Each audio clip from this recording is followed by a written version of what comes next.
Bienvenue à la première chronique Techno Impact Campus de l'année 2014-2015. Aujourd'hui, on va vous présenter le nouveau système d'exploitation de Google Android 5.0 ou de son surnom Lollipop.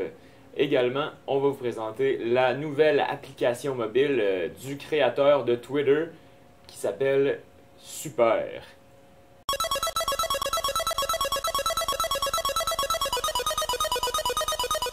Le nouveau système d'exploitation de Android 5.0 ou Lollipop de son surnom.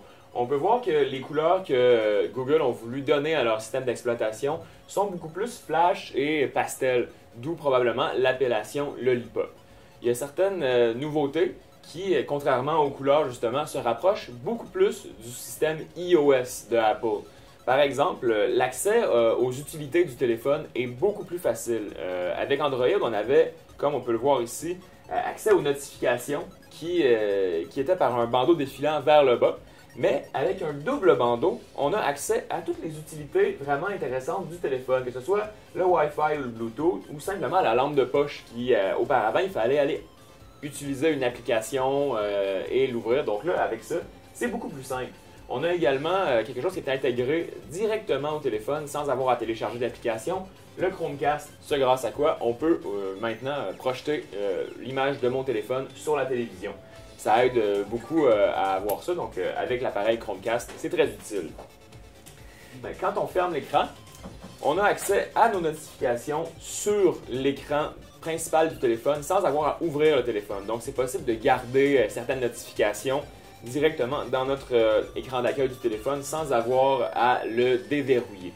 Intéressant, et encore une fois, c'est un rapprochement avec le iOS de Apple. On a vu dans les dernières années vraiment un espèce de rapprochement entre les deux iOS, autant le OS de Apple qui se rapprochait d'Android, et bien là, c'est le contraire, c'est Android qui se rapproche de Apple.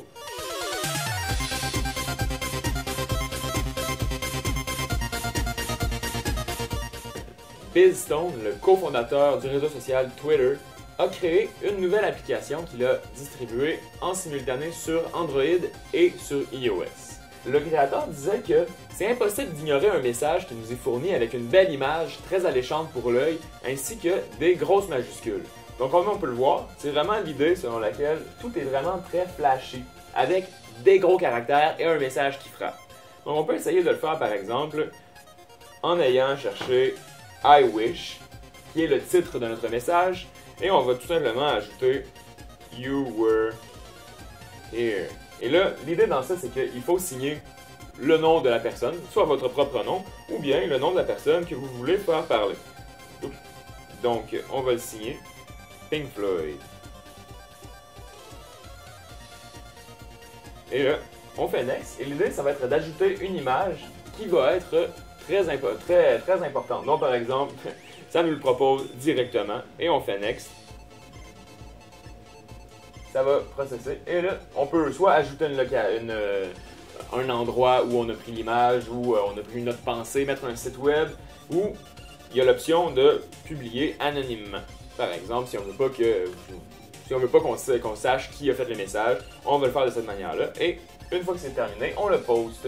Et là, on va voir, par exemple, les gens qui vont pouvoir aimer notre publication ou qui vont envoyer des messages par rapport à ça. La durée de vie de cette application-là, selon moi, est vraiment tributaire du temps qu'on veut bien y passer. Un peu comme Bitstrips, qui était l'application où on se créait une BD de nous-mêmes. Eh bien, ça a bien fonctionné un temps, mais au moment où il faut absolument se créer un nouveau réseau, comme si on était sur Twitter ou Facebook, à ce moment-là, ça devient un gros investissement de temps et qui va être peu intéressant pour l'utilisateur. Donc, une bonne application, intéressant, mais probablement que ça va faire son temps assez rapidement.